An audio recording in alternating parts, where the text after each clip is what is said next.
A Dog of Flanders. True, in the winter it was hotter, and they had to rise in the darkness and the bitter cold, and they had seldom as much as they could have eaten any day. And the hut was scarce better than a shed when the nights were cold, although it looked so pretty in warm weather, buried in a great kindly clambering vine that never bore fruit indeed, but which covered it with luxuriant green tracery all through the months of blossom and harvest. In winter, the winds found many holes in the walls of the poor little hut, and the vine was black and leafless, and the bare land looked very bleak and dreary without. And sometimes within the floor was flooded and then frozen.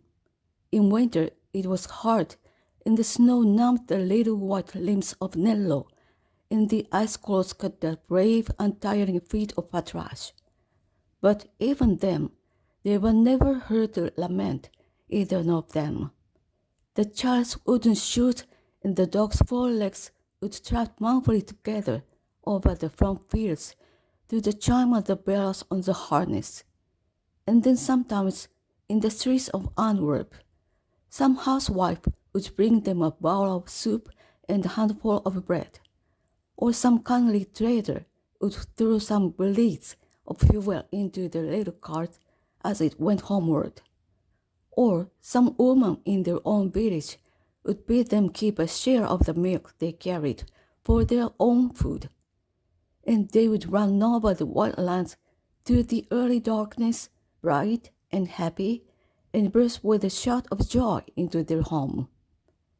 So, on the whole, it was well with them, very well. And Patrash, meeting on the highway or in the public streets the many dogs who toiled from daybreak into nightfall, paid only with blows and cruces, and losing from the shafts with a kick to starve and feast as best they might. Patrash, in his heart, was very grateful to his fate, and thought it the fairest and the kindliest the world could hold, though he was often very hungry indeed when he lay down at night, though he had to work in the heat of summer noons and the rasping chill of winter dawns, though his feet were often tender with wounds from the sharp edges of the jagged pavement, though he had to perform tasks beyond his strength and against his nature, yet he was grateful and content. He did his duty with each day, and the eyes that he loved smiled down on him. It was sufficient for Patrash. There was only one thing which caused Patrash any uneasiness in his life, and it was this. Antwerp, as all the world knows, is full of at every turn of old piles, of stones, dark and ancient and majestic, standing in crooked courts, jammed against gateways and taverns, rising by the water's edge, with bells ringing above them in the air, and ever and again, out of their arched doors, a swell of music prowling. There they remain, the grand old sanctuaries of the past, shut in amidst the squalor, the hurry, the crowds, the unloveliness, and the commerce of the modern world, and all day long the clouds drift and the birds circle and the winds sigh around them. And beneath the earth at their feet there sleeps Rubens, and the greatness of the mighty master still rests upon Antwerp, and whenever we turn in its narrow streets, his glory lies therein, so that all mean things are thereby transfigured. And as we pass slowly through the winding ways, and by the edge of the stagnant water, and through the noisome courts, his spirit abates with us, and the heroic beauty of his visions is about us, and the stones that once felt his footsteps and bore his shadow seem to arise and speak of him with living voices. For the city, which is the tomb of Rubens, still lives to us through him and him alone. It is so quiet there, by the great white sepulchre, so quiet, save only when the organ pulls and the choir cries aloud the Salve Reggina or the Kyrie Eleison. Sure, no artist ever had a greater gravestone than that pure marble sanctuary gives to him, in the heart of his birthplace in the channel of St. Jack. Without Rubens, what were Antwerp? A dirty, dusky, bustling mart, which no man would ever care to look upon, save the traders who do business on its wharves. With Rubens, to the whole world of men, it is a sacred name, a sacred soil, a Bethlehem where a God of art saw light, a Golgotha where a God of art lies dead. O nations, closely sue to treasure your great men, for by them alone will the future know of you. Flanders in her generations has been wise. In his life she glorified this greatest of her sons, and in his death she magnifies his name. But her wisdom is very rare. Now the trouble of Patrash was this.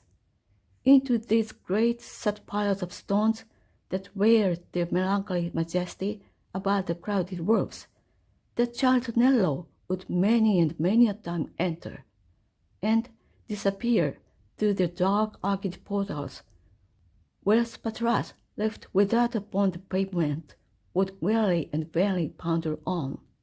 What could be the charm which thus allowed from him his inseparable and beloved companion? Once or twice he did essay to see for himself, clattering up the steps with his milk cart behind him, but thereon he had been always sent back again summarily by a tall custodian in black clothes and silver chains of office, and, fearful of bringing his little master into trouble, he desisted and remained, couched patiently before the churches, until such time as the boy reappeared. It was not the fact of the going into them which disturbed Patrash. He knew that people went to church. All the village went to the small, tumble-down grey pile opposite the red windmill. What troubled him was that little Nello always looked strangely when he came out, always very flushed or very pale, and whenever he returned home after such visitations, would sit silent and dreaming, not caring to play, but gazing out at the evening skies beyond the lines of the canal, very subdued and almost sad. What was it, wondered Patrash?